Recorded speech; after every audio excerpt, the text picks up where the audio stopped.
Today. Here to talk about the Facebook censorship. I've got an article from The Guardian here. It says Facebook accused of censoring conservatives, report says. Curators of the social media company's trending news sidebar purposely leave out stories from right-wing sites, a former employee has alleged. Facebook's trending bar deliberately suppresses conservative news, according to a new report. Facebook, now arguably the most important distributor of news online, has cultivated the idea that its bar is an impartial algorithm that responds to likes and gives users only what they've indicated they want. But in a bombshell confession on the tech blog Gizmodo, a former editor says popular conservative news would be kept off the trending news sidebar. I'd come on shift and I discovered that CPAC, Conservative Political Action Conference, or Mitt Romney or Glenn Beck were popular conservative topics wouldn't be trending because either the curator didn't recognize the news topic or it was like they had a bias against Ted Cruz, the former news curator told Gizmodo. The news started a firestorm in conservative media circles. The Drudge Report ran the piece in its top slot with a picture of Facebook's chief operating officer Sheryl Sandberg and the headline, not leaning in, leaning left, a reference to her best-selling book, Lean In. Breitbart News editor-in-chief Alex Marlow said the report confirmed what conservatives have long suspected. Facebook's trending news artificially mutes conservatives and amplifies progressives. Facebook claims its algorithm simply populates topics that have recently become popular on Facebook in its trending news section, but now we know that's not true. Paul Bedard, DC reporter from the Washington Examiner, accused the social media network of censoring conservatives. I'm actually going to turn down the audio in Bloodborne here in a moment, as soon as Mark has a free second.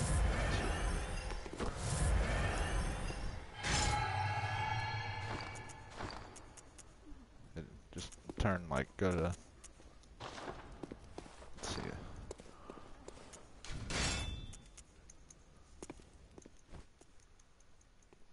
There we go. That way we can hear. Alright. So this is a tweet from Paul Bedard, at Secrets Bedard, is his Twitter handle. Facebook is #1 driver of mobile readers to news sites, impacts obvious and censoring conservative. And then there's the link. It's May 9th, 2016. Hugo Gordon, the Washington Examiner, and it's obviously of considerable interest that we plan on working with Facebook to ensure Washington Examiner's valuable content gets the attention it obviously deserves. Leon Wolf, an author at Red State, one of the publications listed by the Gizmodo interviewees as having been targeted for exclusion, said he had not seen evidence of the kind of tampering mentioned by Gizmodo.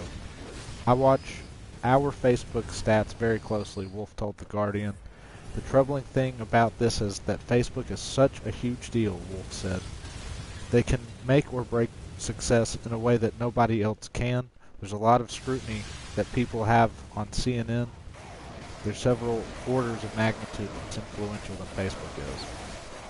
The rise of Facebook as a dominant player in the news has already worried some social media watchers who are concerned the social network could become too powerful and set the news agenda and potentially block news that might not fit its corporate agenda.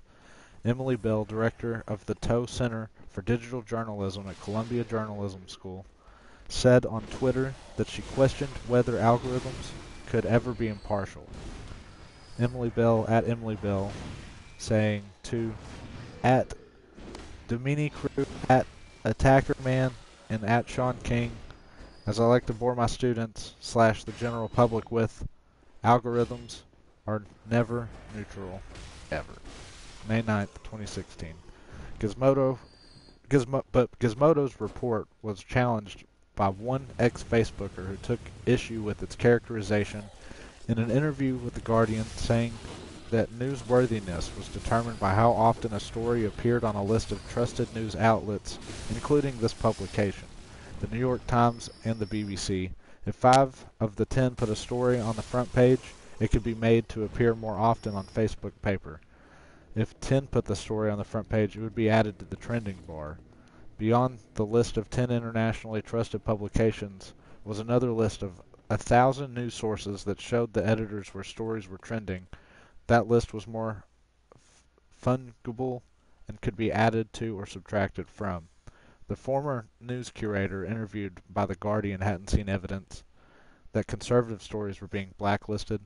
It was only there for 4 or 5 months, but I didn't see that happening, the person said. The employee added, however, that the job would identify pertinent news stories based on a strict set of criteria. But also, whenever we started a shift, you'd go through stories that had been greenlit. You had to prove yourself to be consistent enough to be a competent editor. The former contractor maintained that the unit had enough power to push back when others in the company asked for a story to be removed. The one time when we had intervention on a story we did was when Sheryl Sandberg's husband died, the ex-employee said. We reported it as a news story. Ku's husband died in location X. A whole bunch of people said we shouldn't report on that story, and we said, well, it's news, so we're covering it. We kept it up, and we never got any flack from Sheryl or anyone else. The feeds, the ex-employee said, were pure popularity among Facebook users, but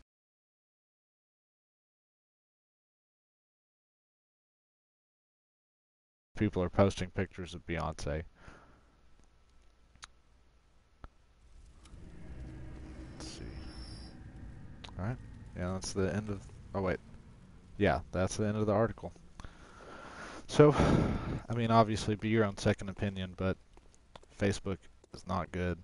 If you still use Facebook, or at least think that it's not out to get you, then I have some interesting stuff that you should listen to coming up soon.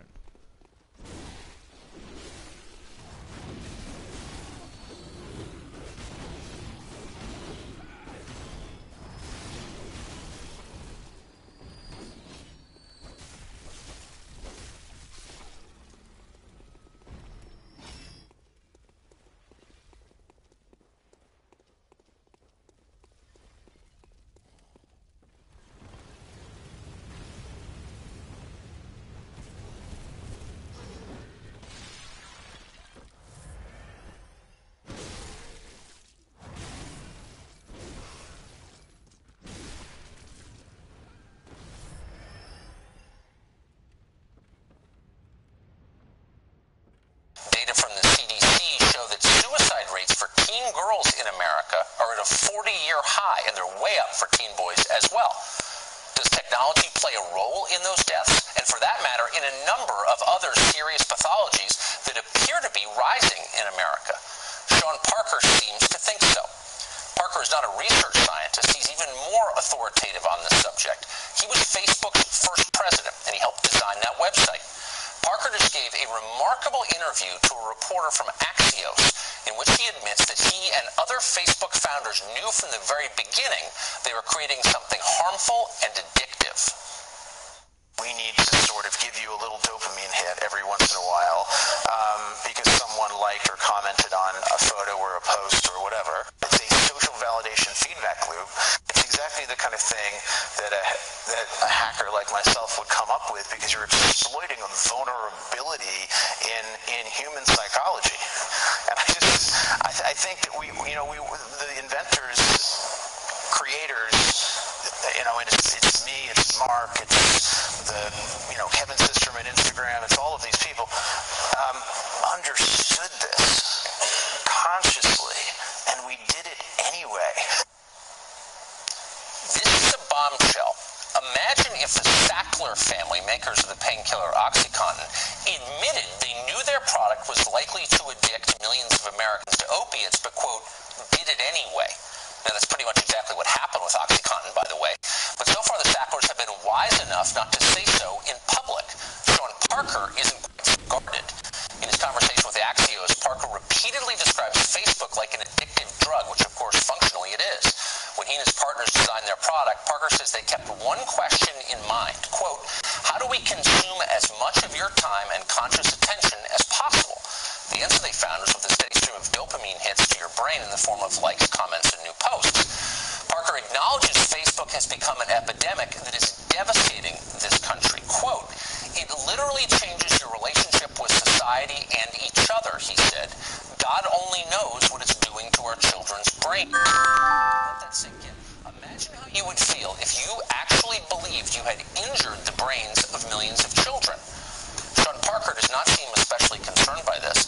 In fact, in his interview with Axios, he brags about how rich it has made him. Quote, "Because I'm a billionaire, I'm going to have better access to health care," Parker said. "I'm going to be like 160, and I'm going to be part of this class of immortal overlords. You know the expression about compound interest? Give us billionaires an extra 100 years, and you'll know what wealth disparity looks like." The tobacco executives suddenly look decent by comparison. Yet, unlike the heads of Philip Morris and R.J. Reynolds and Laura Lord, Sean Parker and Mark Zuckerberg have not been hauled before Congress to account for themselves and what they've done. Why is that exactly? You'd hate to think it's because Silicon Valley gives far more money to politicians than the cigarette makers ever did, but who knows? Maybe there's a connection. We'll start asking members of Congress about it.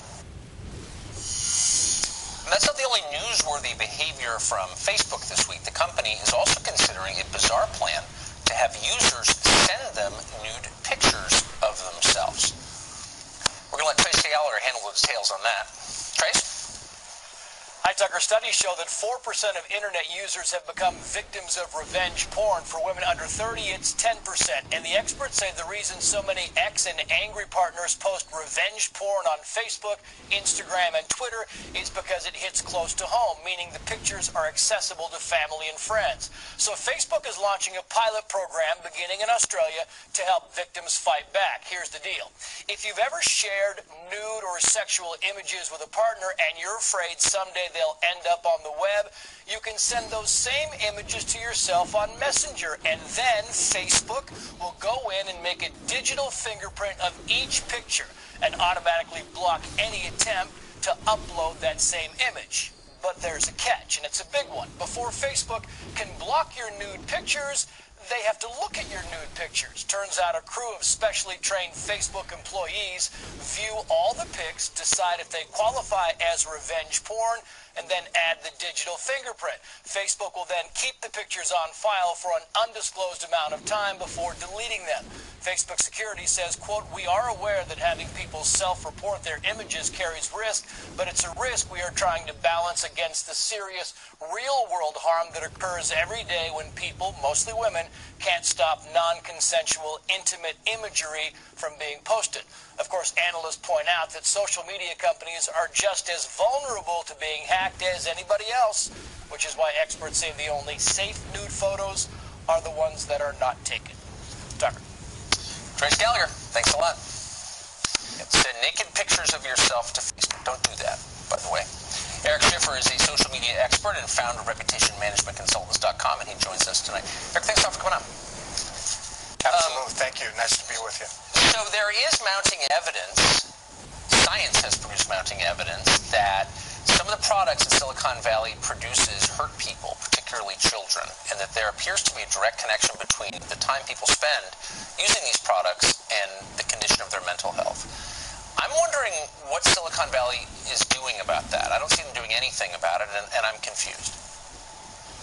Well, I think that those are certainly valid concerns that some have raised in aspects of the community.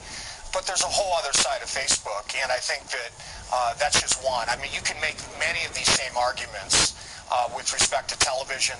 You can make them certainly with respect to music. I mean, we've heard these arguments before in history, there's no question. And the truth is, I mean, even a show like yours that's captivating, it's interesting, I mean, it's designed to hold. It's designed to capture people and make them stick, and it does, and it does it well. If only. I mean, my show and cable news has not totally reordered our society, and I mean, you heard Sean Parker say it. It totally changes the way people deal with one another. Liberals would think so. Well, it's not just it's not a liberal conservative thing. Here's the truth. This stuff came out of nowhere, this technology, fewer than 20 years ago, and changed the way we live completely. These are the richest people in our society. They have almost unlimited assets, and they seem to have spent almost no time figuring out what effects their products have on people. And that just seems irresponsible to me, or perhaps I'm missing something. Well, look, it's capitalism, okay? And I think that when the goal is in any kind of media, and this is a media entity, if you will, it's all about holding people. It's all about capturing people, whether it's television, it's movies, it's music, and I think they have figured it out. But in the brain, it's why is that different? I mean, first of all, I love how liberals are now defending unrestrained market capitalism because they're profiting from it. But how is that different from selling crack cocaine or heroin? I mean, that's just capitalism, and the whole point is to get people engaged. And so, like, why do you care what the effect is on them? There's not really an answer, is it? Well, I think it's certainly an interesting debate. I mean, where do you draw the line? Because you can make the argument that almost anything that holds people and captures people that may have any effect in that way could be negative. And so no one's advocating for drugs. There's no question about that. Well, but wait a second. Here, what I think the guy I'm trying who to say created is the product saying is we knew that this was addictive, we knew it hurt people, and we did it anyway. So we've created this class of child billionaires who apparently knew they were hurting the population when they created the product.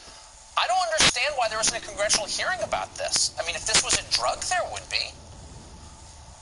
Well, I understand, but then what about movies? What about violent video games? Where do you draw the line, Tucker? And so I guess my point in all of this is that when you have a platform like Facebook or television or music, etc., you have to also balance it against the social good. I mean, when you consider Facebook, that's allowed democracy to thrive. I mean, in the Middle East, it took down regimes that were against America. I know the talking points, but I'm not saying it has no redeeming social value. I'm not arguing that.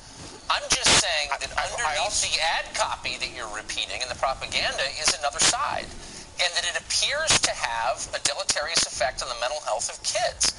And I just don't see the people profiting from this taking that seriously at all. Look, if I own a casino, there's an upside to casinos, but I also have to put money aside to fund help for people who are hurt by my products. Same with the cigarette makers, same with the liquor distributors. Why is Silicon Valley exempt just because they give a ton of money to politicians? Well, I don't think Silicon Valley is exempt, and I don't think that anyone is suggesting that they are. There's no question that no one wants to hurt children, certainly myself, anyone.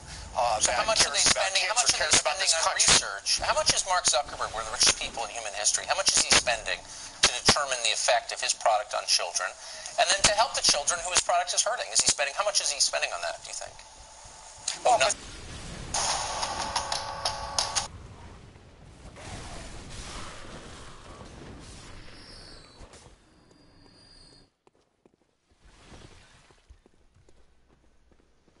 But the same argument is true of television and radio and television's been around for 70 years. Music. We've got a pretty good handle on what television does, and I wouldn't defend a lot of it. But the internet is a totally different experience, and we don't know actually what the effects are. And the point is, these guys don't care because they're greedy, actually. And you just had one of them saying, oh yeah, we're hurting people, but you know, I'm a billionaire, and I'm going to live to 160. Like, what? Why is that okay? That's horrifying behavior, don't you think? I don't think what you're referencing in terms of a general sense, anyone would say is okay.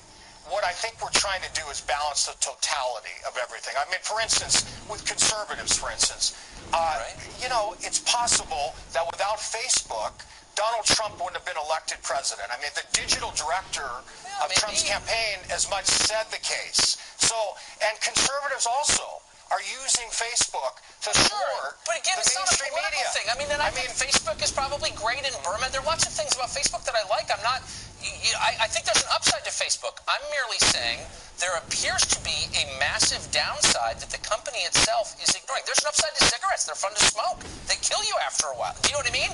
It's not that there's nothing good about it. It's that there's clearly something really bad about it that the company is hiding. Yeah. I don't think there's an upside to cigarettes in my opinion, but I think that, yeah, I do see your point, absolutely. And I think that also I see the other side. I also see the fact that there's been so much positive, and we have to balance it. That's not to say that Facebook should not be spending more to protect kids, to keep bullying away, and frankly, I think they have done a nice job in that regard. Bullying displaces the responsibility from themselves onto their consumers. They're saying people are misusing our product. Maybe use of the product itself hurts people. Maybe we should do some research on this. Maybe they should sit in the hot seat in Congress and ask some real questions. But whatever. Well, I think that's an interesting point. But Tucker, imagine without a Facebook. Imagine without a Facebook. Well, I grew up without a Facebook. It was actually kind of a happy world. No, you know what? I was pretty happy before Facebook, I got to say, as far as I remember. But you yourself benefit from it. You yourself benefit from it. You use it Doesn't every mean day. there's not a downside. So let's just stop lying and get to the heart of it, to the facts. Thank you, Eric. Tom Kirsting is a psychotherapist and author of Disconnected, How to Reach Digitally Distracted Kids. There's a title every parent can relate to. He joins us now. So, Tom, what do we know, and I know this research is in its infancy, but about the effect of social media and screen time on kids? Well, I can tell you, I've got a litany of information in my book, research-based, and anecdotally, as a therapist, this is basically all I deal with nowadays. I would say I have probably twice as many middle school-age kids with major anxiety disorders this year alone in the previous 17 years combined. And I could tie it to social media, electronics, and so forth to a T. Okay, so, I'm 48, so not that old, but I grew up in a time when none of this existed, and it's very obvious, and I'm sure you have the same experience, to me, that a lot has changed. It is not related to our political system or our economy. Something fundamental has changed. How do you draw the connection? Why are you so certain that it's digital media that is doing it? Well, if you look at it like this, take a kid today. They have a front row ticket to every second of their peers' lives. We didn't have that. We didn't know what our friends were doing down the road.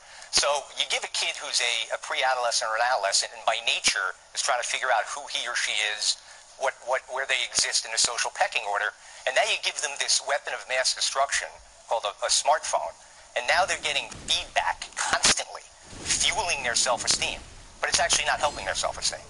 Because last time I checked, the word self-esteem starts with the word self, not others. And again, all of this feedback is really, really destroying our kids. And they're spending 9 hours a day using this stuff. And 9 hours a day of anything, I don't care if it's exercise, even 9 hours of exercise isn't going to be good for you. No, that's I think, a wise and true point. So what do you think when you see one of the people who created this product, Facebook, bragging both that he knew it hurt people, he knew it was addictive, but he doesn't care because now he's a billionaire and you're not? Could the leader of any other industry get away with that? I don't think so. And it's funny because when I give these lectures, I liken this stuff to the tobacco industry back in the day. Yes. And how this stuff, and I think we're going to start seeing in the next 3 to 5 years, major shifts going on in our society as this stuff continues to reveal itself.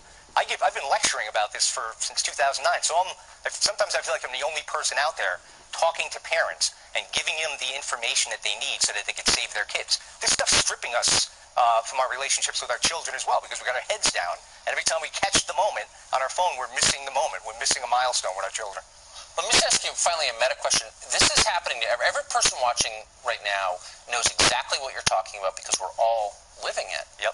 How is it that 320 million people can be having the exact same experience that's clearly bad and nobody says anything about it? Why isn't this a constant topic of conversation? It's called social conformity. And if you know what that is, I'm sure you do. Social conformity means we tend to just go like the flock of the birds. If we see everybody else has something, oh, you know what? Every other fourth grader has a smartphone now, so I think I'll get one for my child. Yet in the back of our mind, we know that it's dangerous. So we need to do something. That's why I wrote this book. Amen. Groupthink is the term we use. Tom, thank you very much. Thank you, Tucker.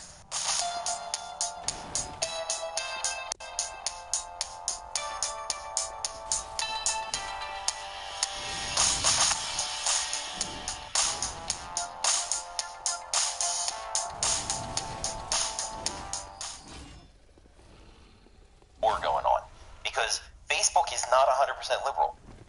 Not everybody in there believes in what they're doing. So you've got this internal war, but again, people don't want to lose their jobs. They make very good livings.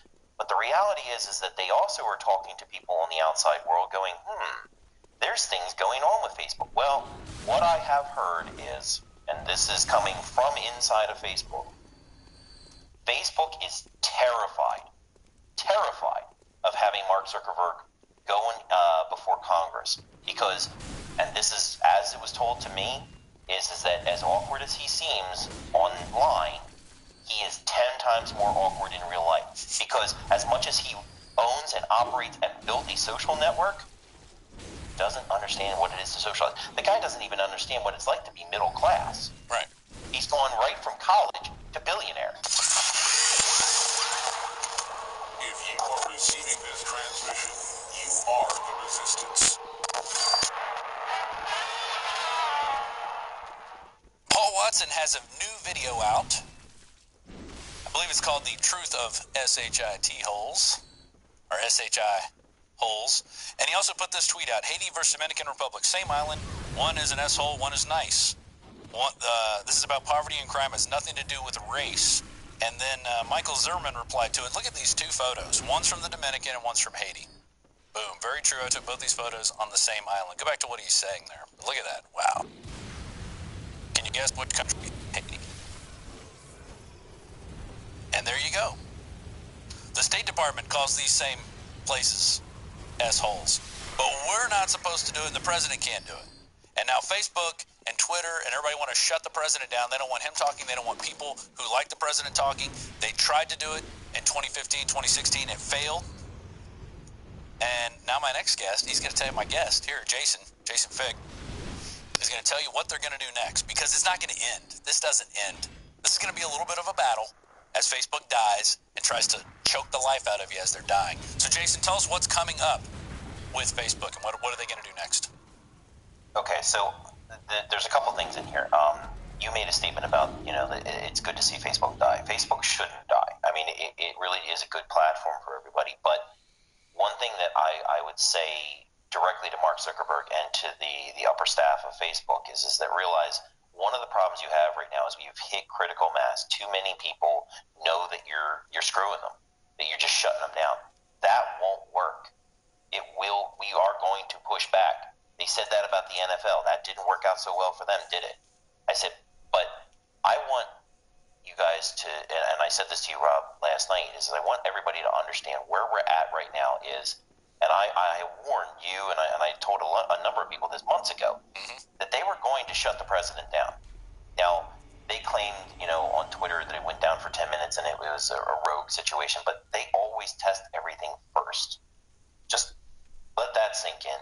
But more so, in James O'Keefe's, and I got to commend him. Yeah. Excellent job, sir. Excellent. Story of the year already in January. In his video, nobody's paying attention to the words when he says that they are discussing shutting the president down. All of the other stuff is obviously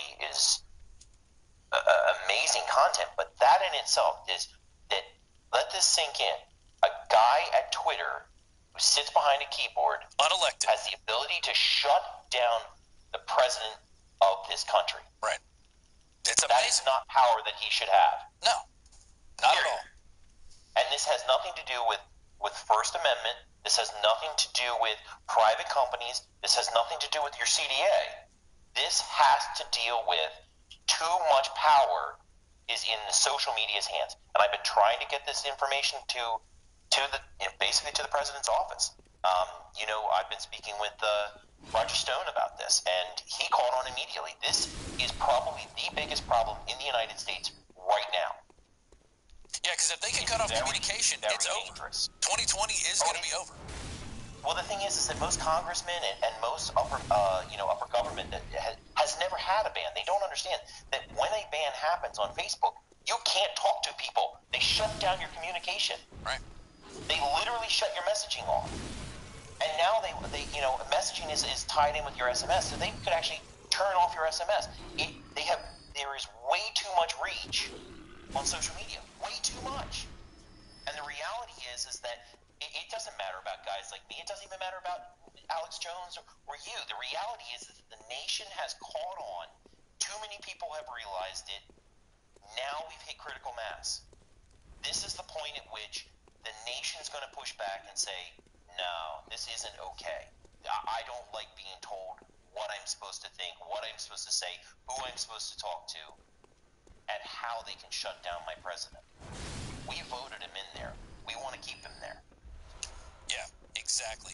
And now you've been talking with some people inside Facebook because you're not intimately involved with Facebook, but like creating things, being a content creator, actually bringing people to Facebook. You've been instrumental in doing that. So what are you hearing on the inside? This is an inside exclusive.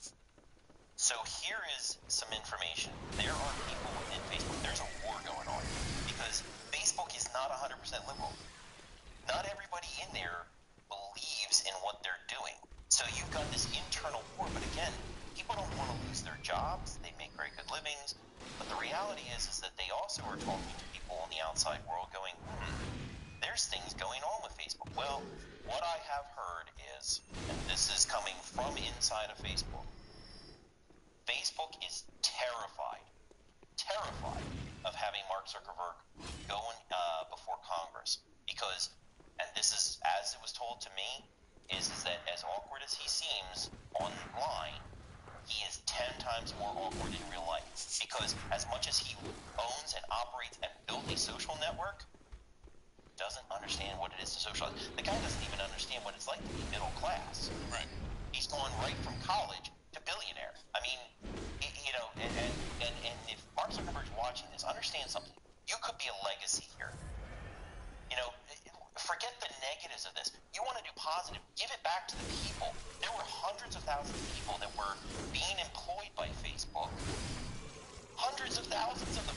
Moms that were sitting at home that couldn't go to work because they had 3 children and they were making $500 a week entertaining, and you took that away from everyone. So, I would say the same thing with Trump. Mr. Trump, if you want to get jobs back, force this to happen. Force it. Because what's going to happen is those hundreds of thousands of people that lost their jobs, to give it back over to the sponsorships and the corporations and everybody else that's huge, they took it away from everyone. And yes, I get it. It's a private company. But the reality is maybe it's time to start changing monopoly laws to incorporate this kind of stuff. Maybe it's time to start changing legislation. And maybe that's actually what's happening. And, I don't hear conservatives calling for censorship of anyone's ideas. They may not like their ideas, and they may say, here's my argument against it, but I rarely hear conservatives say, we can't have this person talking about this. We can't have this person. You only see the liberals getting up in arms going, you can't say this country's an asshole. You can't say this. You can't say the word retarded. They always want to throw these things out and couch these things. Hey, you can't say the word TRANNY on Facebook anymore, or they will call you personally and say, remove your video or we're going to pull it. That's what they do. But if you are a TRANNY, you can say that word all day long. It's okay. You're part of the protected class. It's a massive. Actually, in fact, and I don't know if you guys can show this because it's pretty graphic, but if you can pull up the graphic on, it's from, and ironically, Pocahontas. It was a post that we did, and I was banned for it. It was Pocahontas, and they claimed it was racist. It was a screenshot from Disney, and it was the line from Disney. Like, it came straight from Disney. Now, if you can focus in on that, the Pocahontas one got me banned. And the scene below it of the mutilated baby was on a Muslim site. As you can see, I reported it, and it came back that was acceptable for Facebook. Wow. Now, you want to tell me that there's no double standard there? That Pocahontas for a screenshot is racist, and then a mutilated baby is okay? Now, and just from a parent standpoint, and I want to talk to all the parents in this country that have their kids on Facebook. If my kids saw that, I wouldn't have any problem with it. If my kids saw a dead, mutilated baby, I would be horrified. The problem is there's a double standard throughout Facebook, and that is what I think that if you want to shut everybody down, okay, fine, but shut everybody down. Don't shut conservatives down and not liberals down. Don't shut down one idea and not the other. Shut it all down. Right. Close the doors on everything. Make it. Everybody's sitting there saying it's a First Amendment argument. It's not about First Amendment. It's about It's about the fact that if you're going to instill rules as a private company or even a publicly traded company, let those rules be identical for everybody. It's about all the things they preach. We're going to level the playing field. We're going to make it all even. Unless you don't have the idea or opinion that we approve of. Jason, there's a lot going on here. I know you've been, I don't know if you've been I don't even know if you want to get into this, but you've had your home in Pennsylvania has burnt to the ground since you started talking about this. It didn't burn all the way to the ground, but let's put it this way. I'm going to be out of my house for the next 3 months. Yeah. There is an investigation going on right at the moment because a fuel line happened to break on my heater, which is kind of an uncommon thing. And not only that, but people say, well, maybe somebody bumped it. No, we were gone. We had been gone for 3 weeks. And that's what happens when you speak out. When you start pushing back, they push back even harder. That's why we got to stand up. We got to stand up. We're out of time. Jason, thank you for joining us. Jason Fick. Hey, don't forget we got some great deals at InfoWarsStore.com. X2, Super Male Vitality, Alpha Power, Secret 12, Real Red Pill, all 50% off. Go to InfoWarsStore.com right now. Support us so we can help you. If you are receiving this transmission, you are the Resistance.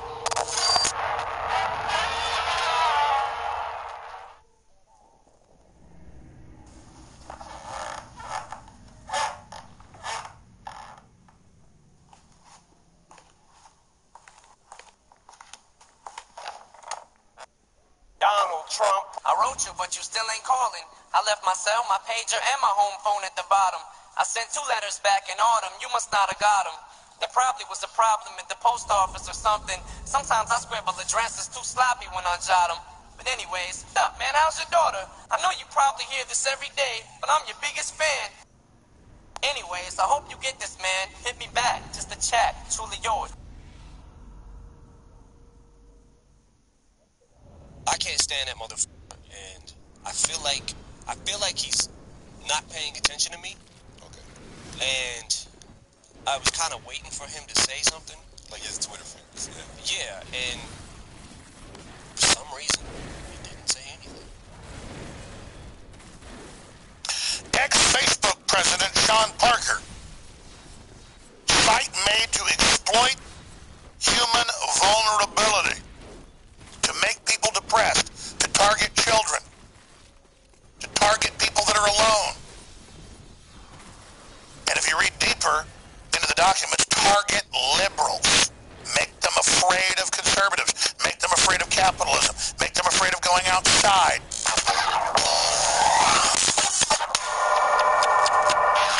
All right, let me get into the serious news and clips now.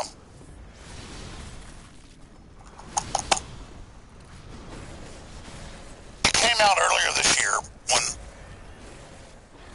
Australian executives of Facebook leaked documents that made major publications, surprisingly enough, that Facebook targets users that they think are alone, lonely, and depressed, and then tries to use computer psychological warfare algorithms to keep them on Facebook, keep them depressed, and sell things to them because they're depressed. Now, I've said that for years. You can see the models of all this. And this headline of London Guardian, if you understand this, you understand everything. Ex-Facebook President Sean Parker. Site made to exploit human vulnerability, to make people depressed, to target children, to target people that are alone.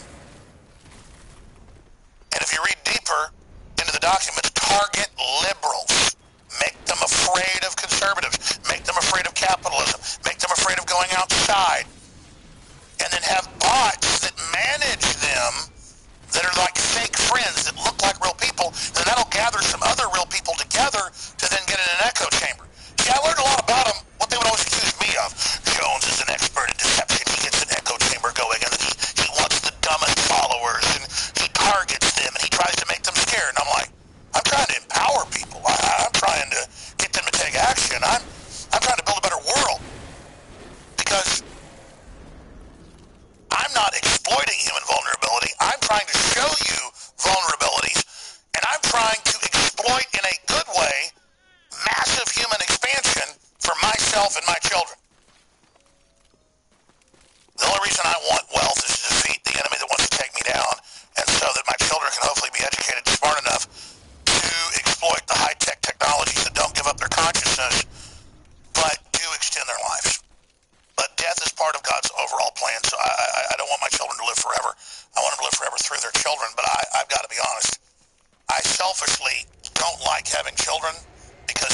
got to die. But I selfishly love them so much and want them to experience consciousness and God's gift that I intend to have more. But I love them so much that it hurts. You know how it hurts. And when I see other children and other people and I see the zombies of the globalists, it hurts me that they're so fallen. Not that I'm so high, but that I am aware of where they are. Then I catch myself like leaning on a cane or taking a lot of drink before you go up to be executed. Like a man takes wine before he has to fight.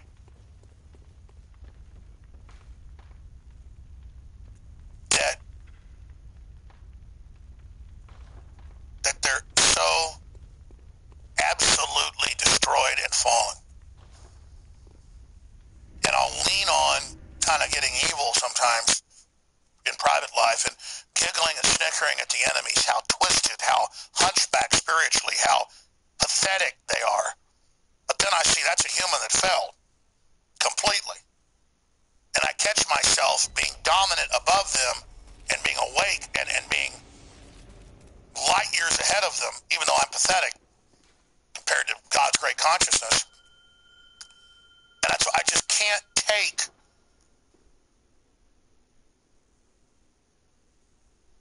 the break or the enjoyment that we're beating them or that they're pathetic and they're stupid, because there's really no pleasure in that. It's not real. There's a false kind of exultation, invigoration over defeating your enemy or being better than them in their fallen, worldly, flesh-filled, twisted position of a Nancy Pelosi or a John McCain. Then I realized, hey, that zombie creature, that demon-possessed husk has almost destroyed humanity. So you laugh at that at your own peril, because there's power in the masses of these zombies and the zombie kings, like Barack Obama or George W. Bush or Michael Moore. I mean, these zombie kings, they're dangerous. And that their unfeeling soullessness, their lack of empathy, and all their counterfeits they projected us, it's something else entirely. So let me start playing some of these clips. Ex-Facebook President Sean Parker, site made to exploit human vulnerability. Imagine something meant to supercharge human potential. I mean, imagine thinking like that. But what unifies these globalists is they want to exploit stupid people, so they want to make more stupid people, as if that doesn't blow back on them. It's very one-dimensional. But Sean Parker obviously has some soul in that he thinks calling your users dumb effers, oh, our users trust us, they're dumb effers, he thinks that's a bad idea. But see, if you think you're separate from humanity, if you're a psychopath like Mark Zuckerberg, you go, I'm totally different from these people. They're not like me. Oh, I'm a god. No, you are a defect cancer cell that thinks it's dominant because it's replicating and taking over. You are not what you claim you are. So we're going to play these clips when we come back. And then I'm just going to play clip after clip of a bunch of other big news I've got. And then we're going to go into the fourth hour today with Mike Cernovich hosting and so much more. We concluded the 34-hour live transmission last night at 6 o'clock. But we're live here now 10 hours a day from 8 a.m. until 6 o'clock at night. And we have some other live broadcasts as well. So more than 10 hours a day. And thank you all for your support. The globalists, the big tech companies admit they're censoring us in live time. Because we told you there was a truck attack last week, and then a prominent imam had warned the mayor about it on Fox News, and it was all true, but they on national television said that, oh, don't worry, we blocked that story. We're not going to let our viewers see that because, quote, it might upset them. We want you to have a good experience. Talk about gilded blinders.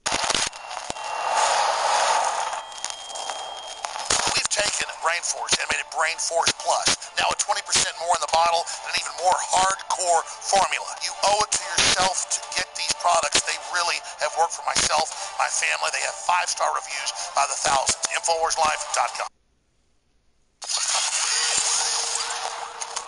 If you are receiving this transmission, you are the Resistance.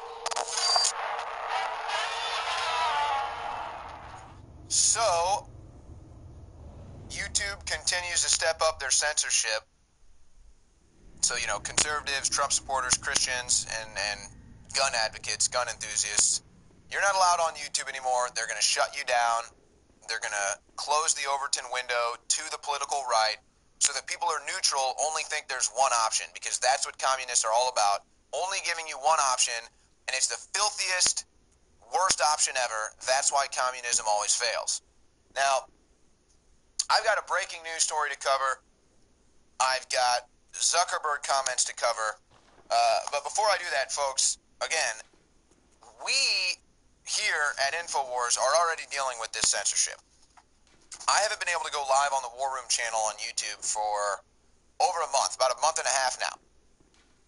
That hurts our subscriber numbers. Now, is that a big deal? Is it not a big deal? I don't know.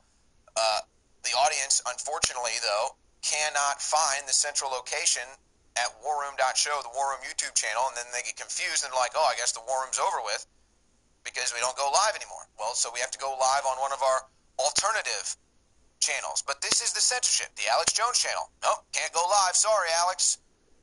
Nope, can't do it, Alex Jones channel. Nope, Alex. So then the Alex Jones channel isn't allowed to go live. So yeah, so this is our alternative channel that we're using to go live on right now, Info Planet Wars.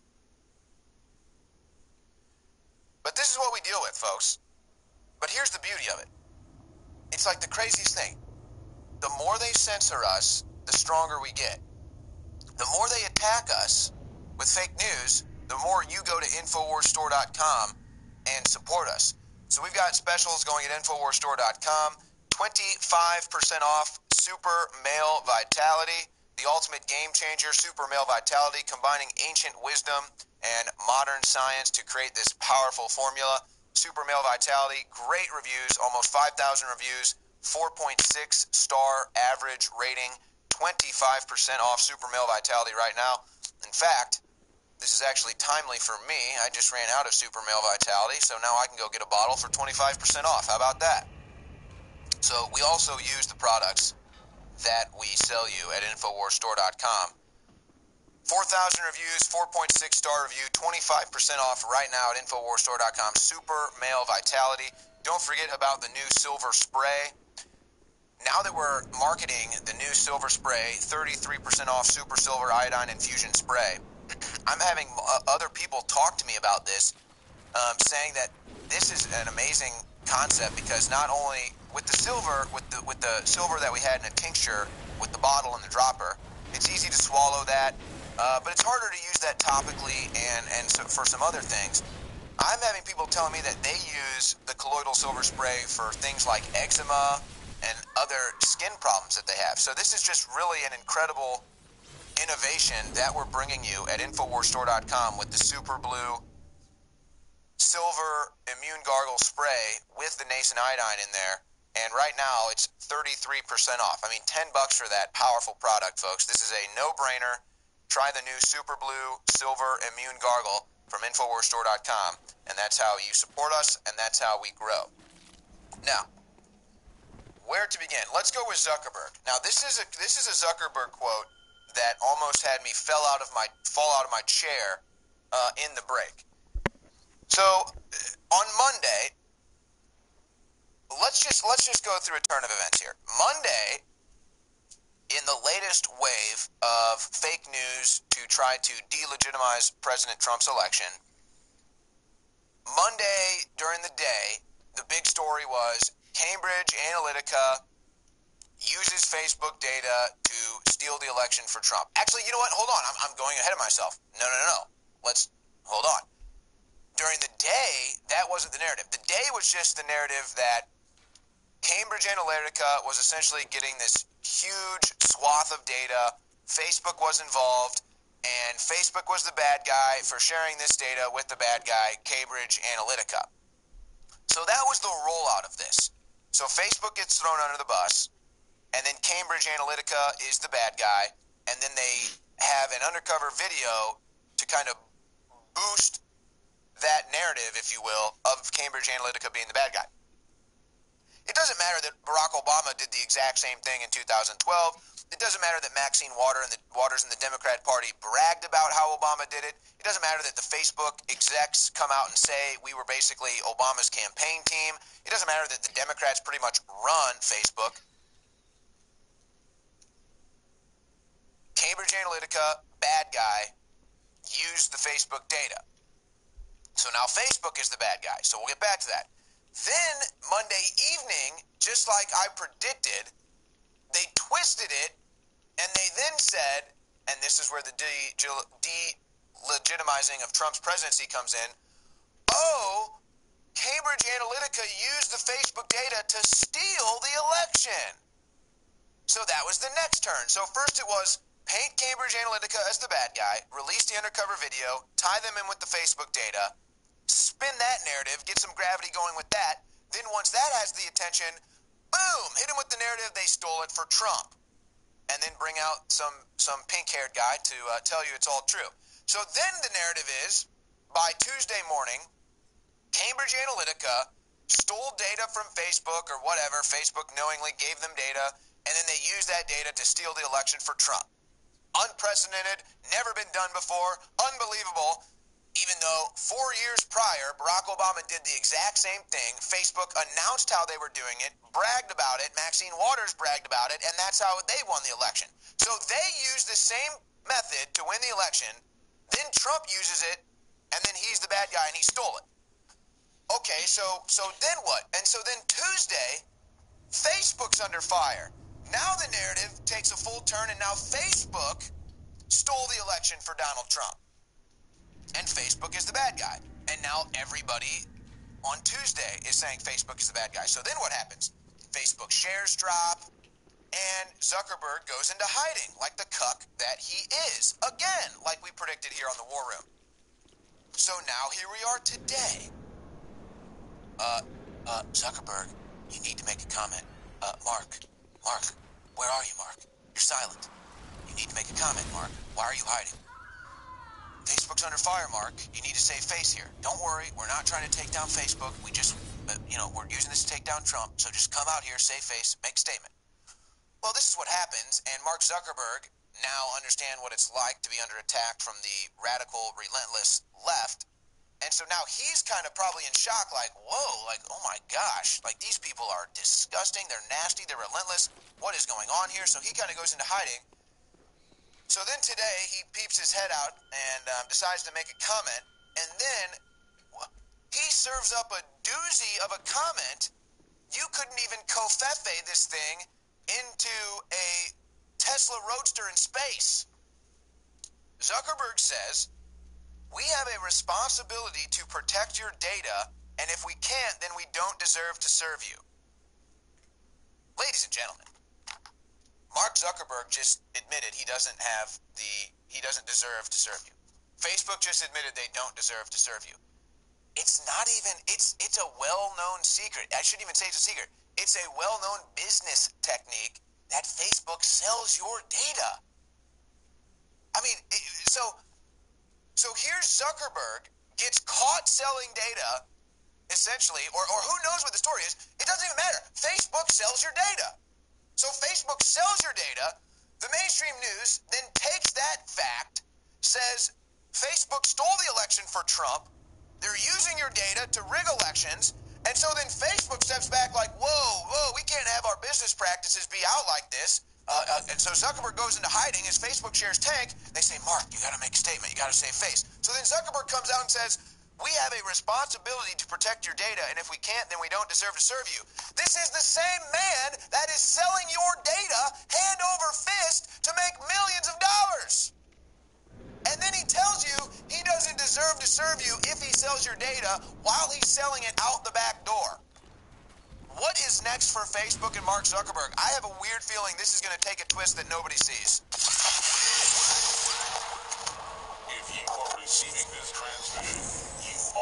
resistance. InfoWars Life is bringing you a breakthrough in modern medicine. Introducing Pollen Block. We have found an extraordinary new, natural way to alleviate seasonal distress symptoms, including promoting clear nasal and sinus passageways, eye comfort, and respiratory function. In the 1960s, researchers in France noticed that people who ate certain quail eggs experienced less seasonal immune and inflammatory responses. They began studying this effect in published trials, and decades later, we now have the fruit of this research, a fast-acting, chewable tablet that helps alleviate seasonal distress symptoms. Pollen Block is natural and effective. It is not an antihistamine. In fact, current research has found that it actually acts by blocking the activity of tryptase, which is an enzyme that amplifies immune and inflammatory responses in the body. Go outside and enjoy the air you breathe. Head to InfoWarsLife.com and grab a pack of our Pollen Block chewable tablets. In all the WikiLeaks Hillary goes, I'm so sick of our people. They're such basement dwelling with their parent baristas. Those are quotes. Just like Facebook says, we've got them, they're alone. We found if we can isolate them completely with algorithms, they will give us all their money and culturally will be under our full control. The Pentagon war planners have rightfully said that 90% of modern warfare is informational. That's why it's more important than ever that all of you watching subscribe on YouTube, like us on Facebook, and follow us on Twitter at Real Alex Jones, because InfoWars is the front line of the fight. And without your help and support, we will fail. With your support and with your prayers, we will be victorious against the globalists together. Headline: Facebook targets lonely liberals. Trendies. But if you read the documents, the Australian newspaper, The Australian, didn't get it completely right. The documents about making you fake liberal, making you alone, having fake bots that keep you alone, and then you go out with the bots and attack libertarians, conservatives, and you feel like you're winning because it's 10-1 bots ridiculing conservatives to make us feel little. We know it's Tokyo Rose, again, broadcasting that we failed, we've lost. In fact, I want to do a promo video that shows Tokyo Rose, the radio transmissions, saying, oh, GI, your wife's going to die. You're going to die. You'll never see her. We're beating you. Yes, even as Japan was falling, they were still saying it. Just like Baghdad Bob, 2003, the Iraqi Ministry of Information had, the troops are entering Baghdad. They're like 2 miles away. Bombs are going off behind him.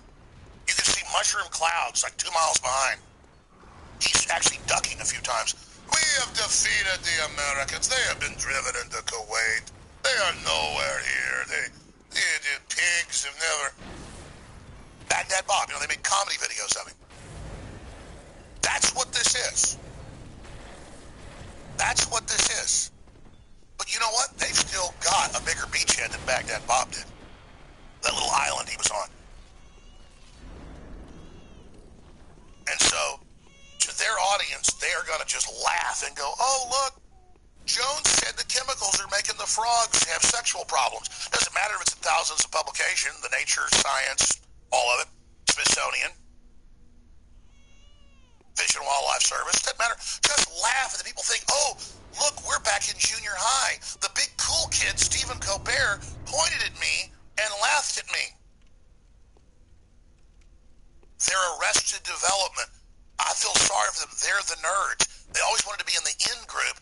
So college and all of it is about, oh, you're liberal now. You're a globalist now. You get here, you're anti-American, you're anti-Anglo-Saxon Protestant, you're anti-Christian, you're anti-white, even if you're white.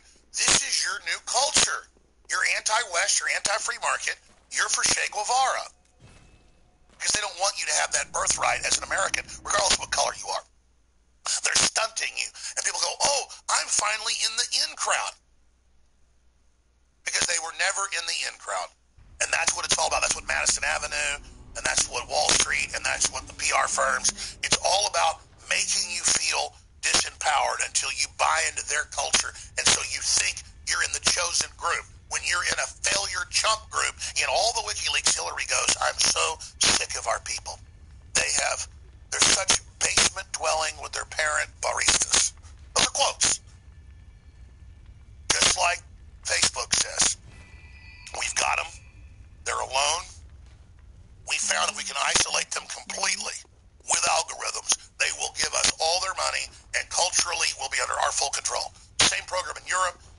program here, same program, and you see these desperate trendies, totally empty, 4 or 5 degrees, no future, and the bots are there isolating them, and the bots know the different substrata and who their friends are, and then will hit them with messages in the bots that will drive them away from friends they have on Facebook and Twitter that are real, who are more nationalistic or more alive, and who were just using Facebook as like an email system or a way to contact folks and knew it was a joke, but just had it as one more thing. This is all in there. And I've had, quote, friends and people who get in there with the bots attacking them, and then the few friends they've got are under the same bots because they're in the same kind of little re-education camp brainwashing center. This is what Facebook admits they are. And then they go, I just can't be involved with this Trump thing. You're a kook, you're nuts. I'm not happy. Everyone's against me online. All my friends are ridiculing me. And I look at them and I go, let's go look at these people. If you ever met these people, I go, look, this person just posted on hundreds of other profiles the same second. That's a bot. There are people managing this, but these are bots. Here's the news articles. And they go, no. And then they go and they join it and go, I'm no longer with Alex Jones. And they go, oh, we love you. And the bots all run in, all little fake avatar simulations. You're already in the matrix. You're already in the baby pool matrix. You're in there with a handful of real people who are totally insecure, who want to be given participation medals, participation trophies, and patted on the head. And in the cool group, they wait when the little nerd buses come in at the universities. This has been leaked. And they have psychological experts that go out and go, there's racism on campus, there's KKK, we've had crosses burned this week, swastikas painted, come into this dorm area, and they go, you're not safe at the college, you're here, and the college is like 60% minority, nothing's ever really happened there, everybody's being nice, everybody's, being trendy, whatever, and they go, we're going to put you through some debriefing who your friends are, we're going to get you organized with us to stand up against the racism and the systemic evil. And you're so brainwashed in the new gang you've been put into, the new boot camp you've been put into, torn down, built back up, that 6 months later you're taking over the park and saying, no whites allowed, and saying, this weekend, no whites on campus. And then the only whites allowed are ones that say, I'm evil, I'm bad, I admit it. Cult. You're in a cult, and they love it. You know what the InfoWars cult is? Rediscovering America, rediscovering freedom, rediscovering individualism, rediscovering prosperity, but realizing prosperity creates incredible decadence. And so that's the byproduct of it we've all got to deal with. So when we come back, I'm going to play Clapper one more time and then get Owen in here, who's riding shotgun with me when I'm on remote. He's been doing a great job with David Knight the last few days, but just briefly, we're under attack. Secondarily, we are the main target. Trump's number one, InfoWars is number two, because they understand we're figureheads, we're focal points to demonize you. If they can make us fall or make the public buy into our destruction, then they can buy into your destruction. It's an archetype now, like a tarot card, a symbol in the card deck, okay? And so it's bigger than me or Trump, or it's about you. We need your financial support now more than ever. And we also need you to wear InfoWars t-shirts and Trump t-shirts in public. Now, if you go to a leftist part of town, they may attack you. And so if you want an excuse to defend yourself, that's fine. I'm not recommending it. But InfoWars shirts in most areas will get lunch bought for you, or you'll meet like-minded people. But it's about community. It's about exercising it or losing it. Just like we exercise the Second Amendment, we've got to exercise the First. So get all the different CNN or terrorist shirts, CNN's fake news shirts. Infowars.com is real news on the back. Super Male Vitality is, again, about to sell out, so that sale's over, just like X2 is over, just like Brain Force did sell out, that's over, but I'm told more is coming in a few weeks. Super Female is basically the same formula, but it has one herb's weaker and one herb's stronger, okay? It works just as good in men, it's just has more of an aphrodisiac edge to it with the Super Female, just the way it's designed. It's amazing, it's high quality, people really love it. It is 57% off retail. And it's not because it hasn't been selling. It never sells as good as Super Male. It's just that I've never done something that's basically almost a loss leader. We make like $5 on it. I want to sell it at this price because I want women to experience it who've never done it. This is your time. But men, some men, including myself, like Super Female better than the Super Male system. Anthroplex is excellent as well. It's really strong, but it's powder form. It's not cold pressed, so it's less expensive. But at this price, it's the same price right now as Super Female. But Anthroplex is amazing. A lot of women like it as well. The point is, we market it towards men because that's the main market. It works both ways. But Super Female is just a different variety of Super Male, basically. Just like, men and women are just different varieties of the same biological creature. But it's 57% off. Silver Bullet Colloidal Silver, 66% off.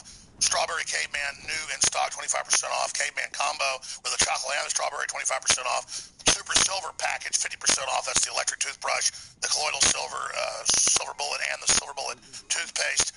Pro Pure Traveler, 30% off. Alexa Pure Breeze L Filter, 25% off. And so much more. Giant specials. Free shipping is about to end. Infowarsstore.com and fund this operation. All right, so here in America, we're at a turning point tonight with forces now forming an alliance to try and remove President Trump from office. It's that serious. This is not a diversionary tactic. This stuff is real here. This coup, this silent coup that is taking place is real. A soft coup is underway right here in the United States of America in an attempt to overturn November's election results and forcibly remove a duly elected president from office. Sinister forces quickly aligning in what is becoming now, in my mind, a clear and present danger. Because I got to go into the Congress and spend 3 hours from 9:30 in the evening to 12:30 a.m. with one of the senior ranking members of Congress. And he told me, and of course this is what I said on CBN, but they cut it out, but I'm going to go public with this because we have to. He said there is a plot on Capitol Hill to take the president out. I said, you mean by impeachment or by indictment? He said, no, to take him out. This is an effort to subvert the administration of President Donald Trump. It is nothing less. It is an effort by the deep state to roll over a duly elected president and a legitimate government and to break the will of the American people. You can read between the lines. I said, look, that's not going to happen. He said, well, really, there's nothing we can do to stop it. I said, we are going to stop it because we're going to mobilize the body of Christ to pray. And the best description of it is by Barry Castleman in his blog, where he said this is a coup d'etat. He said 14 million citizens in private ballots picked Donald Trump. 20 TV executives have decided to destroy him. This is no longer about Republicans and Democrats, conservatives and liberals. This is about a full-on assault by the left, the Democratic Party, to absolutely carry out a coup d'etat against President Trump. So, there's no more speculation. It's all confirmed. We can see the whole thing. A group of arrogant criminals, Brennan, Clapper, the Clintons, Chucky Schumer, Maxine Waters, Nancy Pelosi, a bunch of doddering, arrogant sycophants in power so long, they thought Hillary was going to win and had hundreds of thousands of Madam President Newsweeks printed up. They knew Trump was 15 points ahead in all the internal polls, some of them higher. But they tried to steal the election that night. But state officials in 6 states in the South were there watching them, Homeland Security trying to break in live time, and to activate the computer programs they'd already put into the software to steal the election. Election officials in 5 states blocked it. They were not able to block it in some areas of the West. Trump won. They panicked. Signed an executive order to federalize all elections. All 50 attorney generals, including Democrats in, 19 states, sent letters saying, don't do this. This breaks the federalist system of 1798. But they don't care. They're going ahead with it. They lost. They can't stand it. And you've got this group of criminals openly saying they want a military coup, a sudden removal of the president. Just 2 days ago, it's big national news that a top evangelical pastor, that's Trump's friend, Mr. Brown, who's been in tyranny before, fled South Africa, as it collapsed, said he met with a senior congressman who said they're planning a violent coup soon, the armed removal of the president. Then then he went and told 700 Club the details. The 700 Club taped it, but wouldn't air it out of fear. Because, again, people are scared. You better be scared of not being all in. We will win 100% if people just aren't cowards. Everyone should be scared of being cowards. Everyone should be scared of not being vocal right now and calling C-SPAN and shooting your own videos. If you've never been on YouTube, call your neighbor that knows how to get online. I don't care if you're 80 years old or 15. Go shoot a video saying, we don't want a coup against Trump. Imagine if our listeners, millions of them, all went and just shot videos saying, we don't want martial law, we don't want a coup, don't kill our president. Or if you just shot videos saying, pray for our president, and then explain why. If there were millions of YouTube videos, it would change the world because it would flood YouTube, and many of the videos would get hundreds of thousands of views, some would get millions of views, they would get hundreds of millions of views together, and just that type of mass action by you would derail everything they're doing. In fact, the new contest we announced for $20,000, we just paid out last week on the last one, it's almost a distraction, the song and making jokes out of it and exposing Hillary and the whole martial law plan and the Islamic invasion. You do anything you want in the video, just remake the song, add new lyrics, I don't care. Whatever's the best is going to win.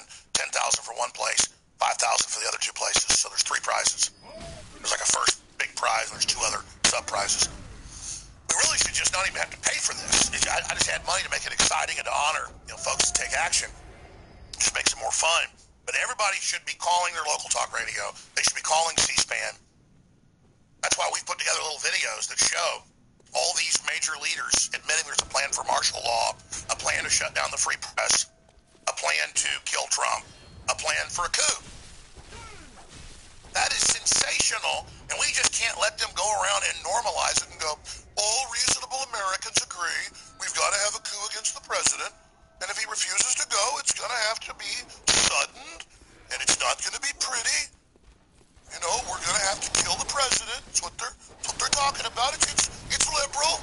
We told him to shut his mouth. We told you, the voter, to shut your GD mouth. That's basically what they're saying. No blasphemy intended. That's what they're saying. They are damned to hell, and they want to damn us to hell. If somebody's trying to damn us to communist hell, it's not taking the Lord's name in vain when that's what they're doing. It's in vain to say GD, just to say it because you stubbed your toe. When you're explaining that these people want to help us be damned to hell, that's what it is. A living hell under them with senile, insane, narcissistic Fruit Loops like Nancy Pelosi running around thinking you can't have guns and you can't have prosperity because she's going to run your life because she's worth $1 billion. And her husband's worth more. And when she got to Congress, the witch was worth nothing. She's never done anything in her life but suck off people and get biotech money and everything else. She's a witch. And she thinks she's better than you and your family, and she thinks she's won when she knows what planet she's on. You're like, well, yeah, they're so pathetic. Why is it such an uphill battle? Because the public is still asleep. They're a little bit awake. They like being avant-garde. They like the raciness of Trump. They like the fact that it's kind of bad and, we're going up against the MSM and being politically incorrect. It's kind of cute. That's getting him elected was cute. This is the real war now, ladies and gentlemen, with people allied with radical, hardcore Orthodox Islam who funded Islam to murder hundreds of thousands of Christians. That's a conservative number. And make millions of others flee and murder over 1 million non-radical Muslims. That is, heretic Muslims, that let their daughters go to school and drive cars and be doctors. They all got raped or killed. And then the invasion of Europe. These people hate us. They're allied with anything evil. It's their nature. And if you don't understand that they resonate towards trash, you think Michael Moore likes seeing strong, good-looking Americans with good-looking families that are successful and focused and have the light of goodness in their eyes? No. These people want to pull you down. Look at the Clintons. It's well known in psychology. They surround themselves with weird pedophiles and weird, the ugliest physical people they can that don't bathe. Mao Zedong didn't bathe either. That's the thing about these people. They don't like to smell good. It's just their psychology. They're trash. And so what are they going to do that they've made fun of me saying there's a coup plan and a martial law plan? Now that they're have them play the game of while they're getting ready for it to just go, oh, it doesn't exist? You just said you're planning it, but you patted me on the head and said it didn't exist, so I'm going to shut up now. So let's go ahead and play a compilation of some of the people that picked up my talking points word for word, that it's a clear and present danger. However, the Washington Post went, look, Hannity's quoting Jones exactly. You don't think Hannity just went on air and said all that stuff word for word what I said because he just thought that up or his people put that in the teleprompter. My analysis of this is dead on and has been adopted by the White House. And I'm wanting Media Matters to pick it up. What are you going to do? As your own people call for the exact coup I exposed, and then now the White House has done an analysis and confirmed exactly what I said, and so they've obviously met with patriots, and now the warning's being put out? What, that I saw the British coming and I yelled it, and now the British are marching up the road, and you're going to go, oh, look, he said they were coming, and they are. He's a kook. In ancient times, man roamed the earth in a constant state of hunting or being hunted. Introducing Caveman, where cutting-edge science meets ancient super nutrients. Secure your bottle right now at InfoWarsStore.com. I go to concerts all the time. I love going to concerts. I love going to all events. I watch it with my eyes. I experience it in real time. And it's just amazing when I go to these concerts and I see everyone around me with their phone out filming. I'm like, are you here to watch a concert or record a concert? But here's Sean Parker admitting that Facebook is actually exploiting this psychology. If you are receiving this transmission, you are the resistance. Welcome to the War Room. It is Friday and the conclusion of what has been a very busy broadcast week for us. And we're in the middle of building a new studio, too. So, really busy here at InfoWars, and it's all possible thanks to you.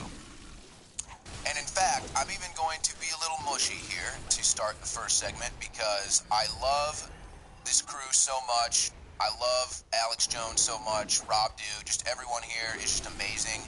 I love the fans that I get to meet when I go out to these events, Trump rallies, what have you. I mean, it's just awesome. It's such an honor to be making history with you because that's literally what we're doing here every day.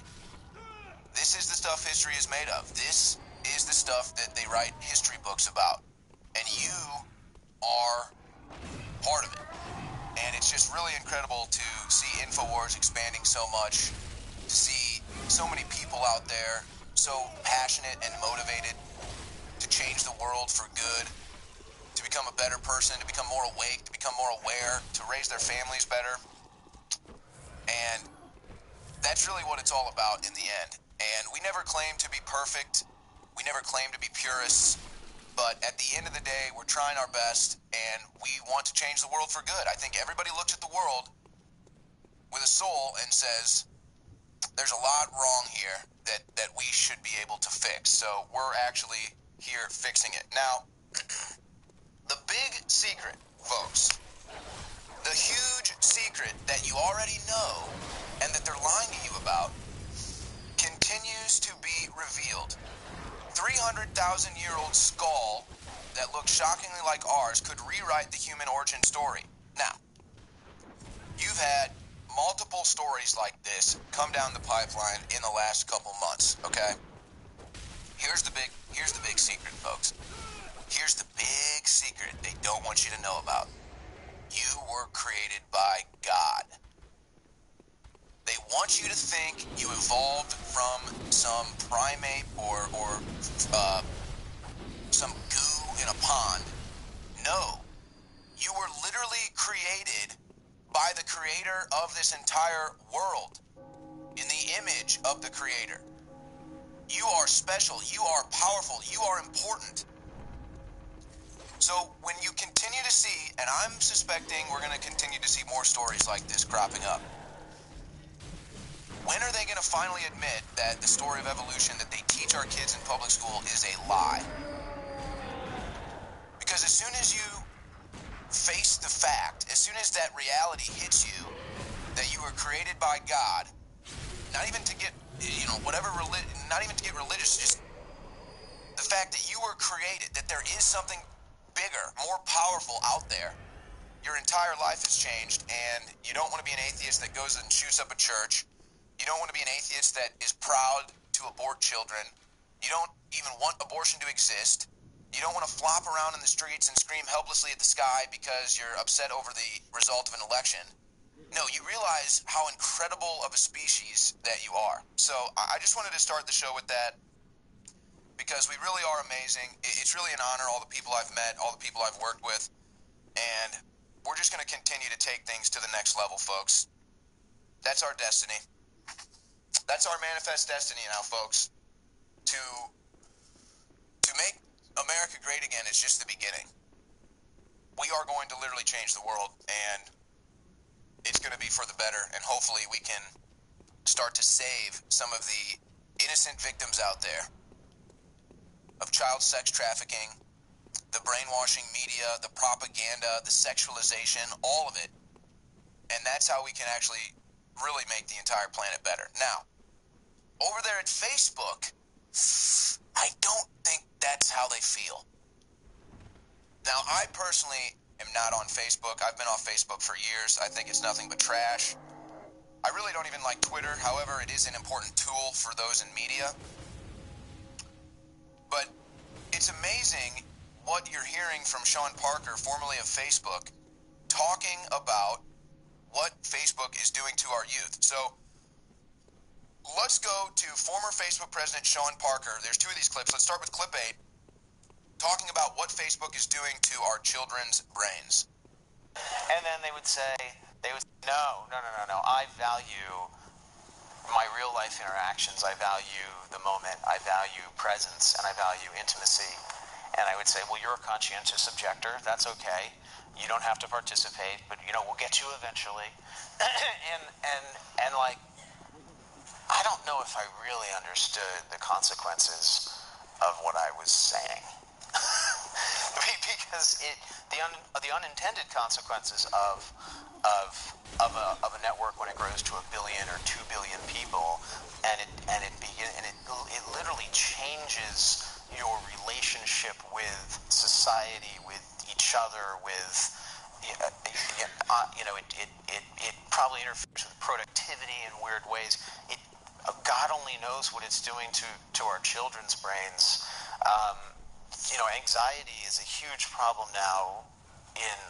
Of course, anxiety was always a big problem in high school. Who didn't have anxiety in high school? But the surveys that have been going on for years are showing a huge rise in anxiety amongst high school kids and younger. And you have to wonder if there isn't some, if the thought process that went into building these applications, Facebook being the first of them, to really understand. That thought process was all about how do we consume as much of your time and conscious attention as possible. And remember that Steve Jobs wouldn't even let his own children play with the iPad because he knew what it was doing to the development of their brain. But think about it. It takes Facebook and social media have taken the popularity complex and amplified it 10 or even 100 times, and you can look at all the studies. They already have these studies. Facebook leads to depression. Instagram leads to depression. All of these things lead to depression, lead to anxiety. And you see these stories because people literally live their lives synonymously through Facebook now. So it's, I'm going to get on here and I'm going to post a picture of my food. Oh, I only got 2 likes. Oh my gosh, I must not be popular. Cindy, she posted her breakfast yesterday. She got like 30 likes. I'm just not cool as Cindy. And this is the obsession. This is the psychology. This is where the depression sits in. And then you've got people that literally, it's like social media becomes their real life. They spend more time on social media than they do in the real life. They go to a concert, they go to a ball game, and they sit there and they experience the entire thing through a cell phone. I go to concerts all the time. I love going to concerts. I love going to all events. I watch it with my eyes. I experience it in real time. And it's just amazing when I go to these concerts and I see everyone around me with their phone out filming. I'm like, are you here to watch a concert or record a concert? But here's Sean Parker admitting that Facebook is actually exploiting this psychology. You know, if the thought process that went into building these applications, Facebook being the first of them to really understand it, that thought process was all about how do we consume as much of your time and conscious attention as possible. And that means that we need to sort of give you a little dopamine hit every once in a while because someone liked or commented on a photo or a post or whatever. And that's going to get you to contribute more content, and that's going to get you, you know, more likes and comments. I mean, it's a social validation feedback loop that it's like it's exactly the kind of thing that a hacker like myself would come up with, because you're exploiting a vulnerability in human psychology. And I think that the inventors, creators, and it's me, it's Mark, it's Kevin Systrom at Instagram, it's all of these people, understood this. And we don't let social media suck your brain. Don't let social media suck your soul. Come back to humanity. If you are receiving this transmission, you are the resistance. In ancient times, man roamed the earth in a constant state of hunting or being hunted. Introducing Caveman, where cutting-edge science meets ancient super nutrients. Secure your bottle right now at InfoWarsStore.com.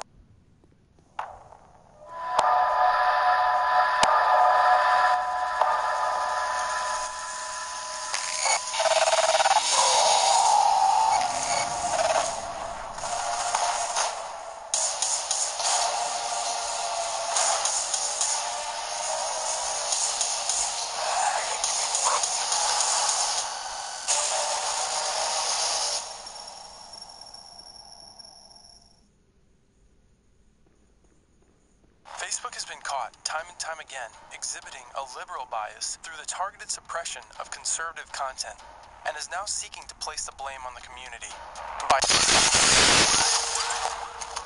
If you are receiving this transmission, you are the resistance. Oh my gosh, that is the perfect way to open the show, as the stock markets are just surging right now. I wonder if that has anything to do with President Trump going to Davos and saying that America's back and open for business. Wow. And then look at what's going on with the Dow. Here's what you can expect, folks, from the stock market. I think even next week, the NASDAQ will hit 8,000, the Dow will hit 28,000, and the S&P will hit 3,000. All records, I predict, will be set next week. Now, in the midst of this great American recovery, this great American revolution, the Great Awakening, the Third Great Awakening, you have all this going on.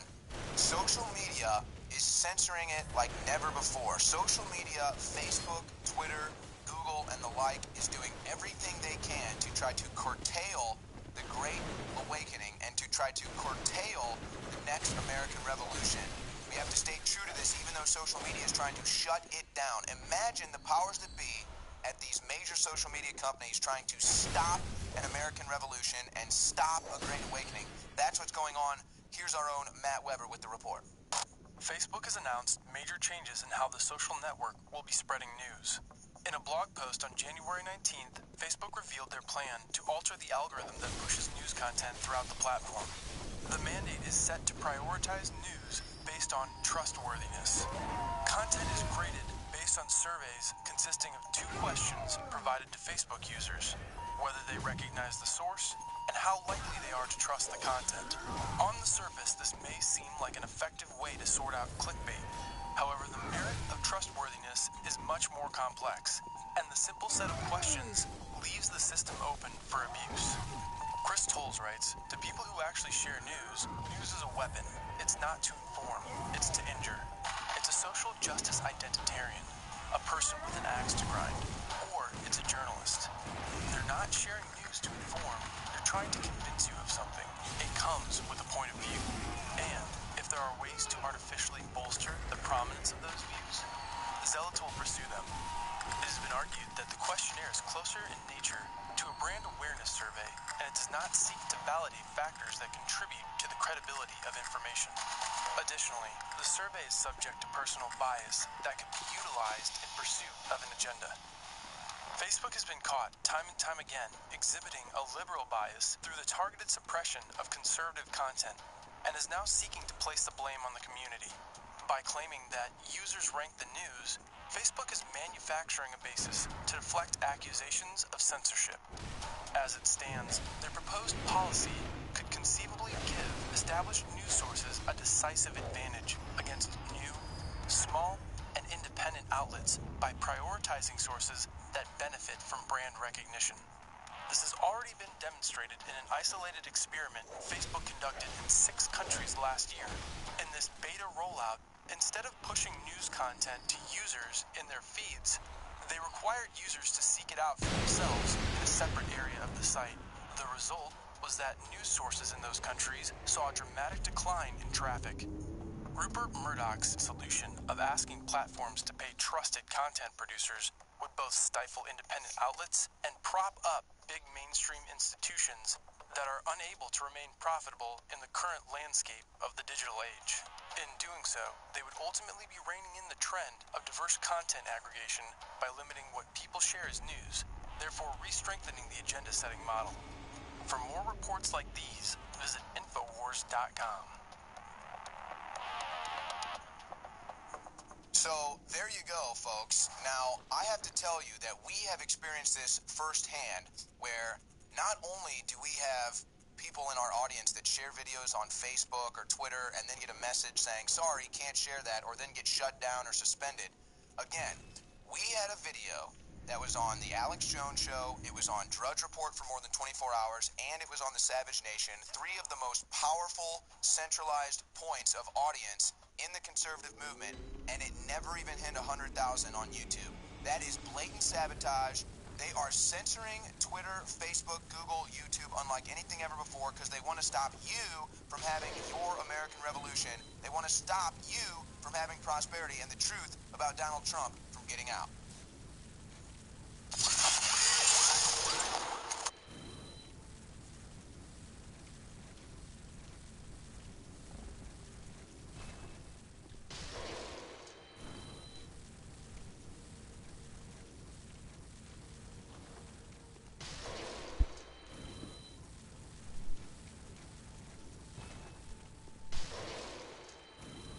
Alright guys, and that is the show. Thank you very much for watching. If you have any questions, feel free to comment and subscribe. Please click the bell. Thank you very much. I love you all. I'll see you later. Oh, and God bless.